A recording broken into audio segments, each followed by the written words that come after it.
Welcome to the first week of our virtual microcourse. Thanks for participating in this new endeavor. This presentation will provide a very brief overview of this week's topic.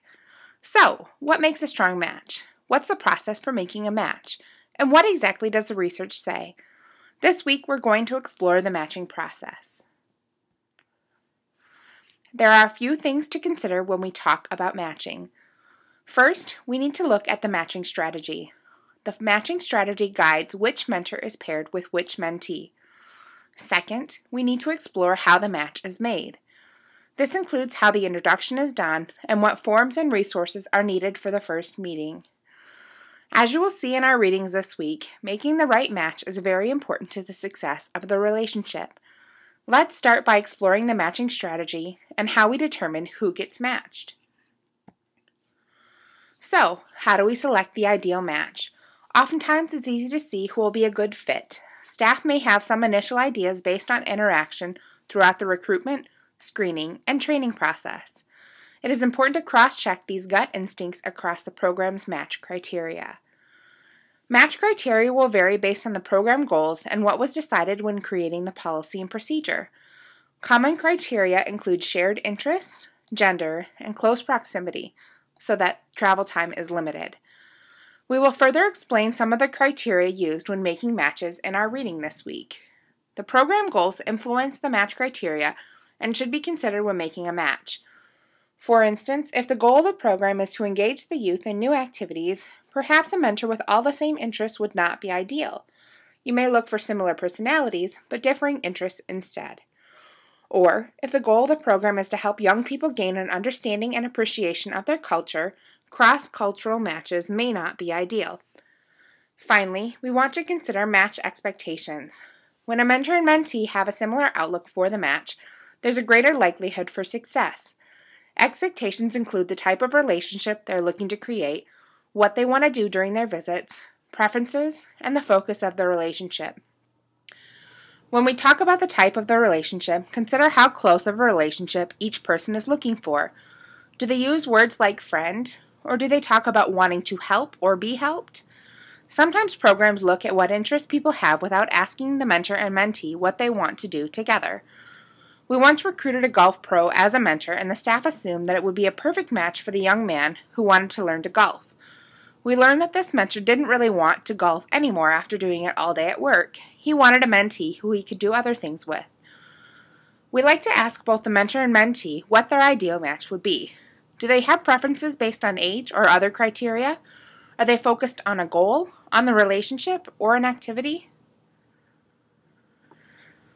Once staff have selected 2 individuals or a small group as a potential match, it is good practice to talk to the youth, parent, mentor, and if applicable, the referring worker if the youth was referred by another professional. Describe the potential mentor or mentee to each individual and see if it sounds like a good fit. This is a critical step.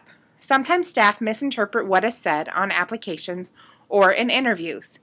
Some youth haven't learned how to accurately describe themselves, or they may choose to misrepresent themselves in hopes of being selected by a mentor. All parties benefit from one last chance to approve the match. If everyone agrees, it's time to set up a meeting. Prior to the meeting, staff should tell each party what to expect. It is important that the meeting is facilitated by staff. Staff members can help calm nerves, remind everyone about the requirements, and introduce the match agreement that all parties sign. In community-based programs, parents or guardians are usually included in this meeting. The structure of these meetings varies by program.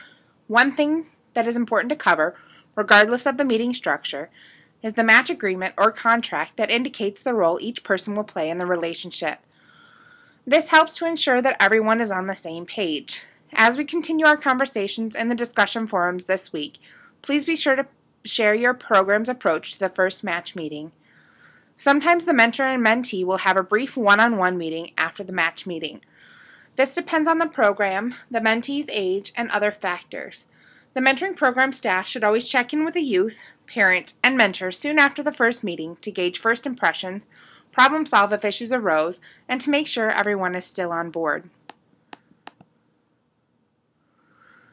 To further examine matching this week, you have a few tasks. They're posted in the order that we recommend you approach them, all listed under Week 1.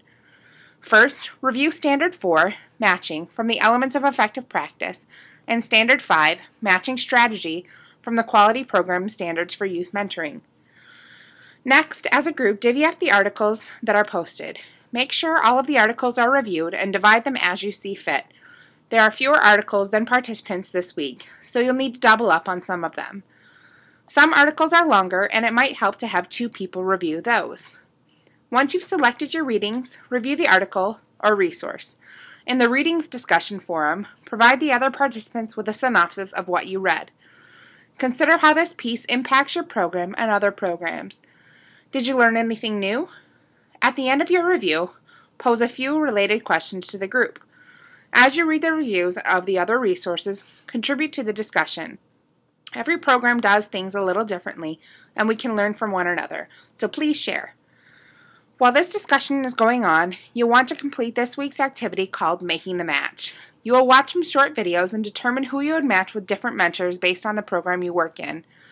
You may want to have some paper and a pen handy to take notes so that you can explain your choices in the discussion forum. Finally, we would like to have you share your first match meeting procedure in the Facilitating the Match Meeting forum. Programs do this differently. You may want to share resources with each other, perhaps your match agreement or a getting to know each other worksheet. In our face-to-face workshop, this type of sharing is really valuable, and we hope to recreate this in the virtual world. We will join in on the conversation throughout the week. We would like to have you complete this first module by Sunday evening and be prepared to begin the next one on Monday.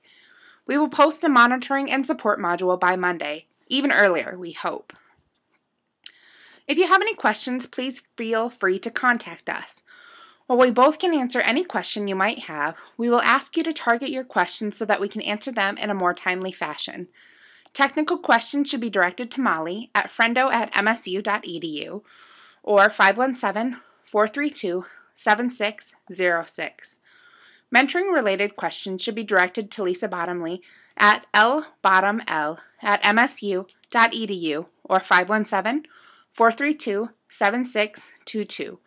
Thanks and have a great week.